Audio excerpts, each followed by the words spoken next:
So hey guys, তোমরা সবাই কেমন আছো? আশা করি সবাই ভালো আছো। গাইস আমি ভালো আছি। তো তোমরা দেখবা সবাই যে কি পরিমাণে আমাদের দেশে বর্ষা হচ্ছে, কি কব, এত পরিমাণে বর্ষা আর কুয়ার মতন না। সেই আমি ছিলাম ভিতরে, সেই সময়তে বর্ষা হচ্ছে, মানে সময়টা 1 ঘন্টা হয়ে গেছে বর্ষা হচ্ছে। একদম ভিতরে জানতে পারিনি, কেবল বাইরের সাথে কি পরিমাণে বর্ষা। গাইস দ্বারা তোমাকে দেখো, তোমরা সবাই দেখো এই জায়গা কি পরিমাণে দেখো তো। এই যে এই জায়গাও বর্ষা, মানে বর্ষার জলে মানে আমাকে রাস্তা পুরো ডুবে গেছে। আর ওই যে দেখো গাইস কি পরিমাণে বর্ষা হচ্ছে, পুরো ভিজা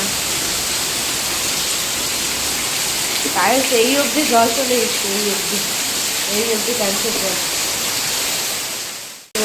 এত পরিমাণের বর্ষা, এত পরিমাণের বর্ষার জল, আমাকে সত্যি কিছু করার নেই।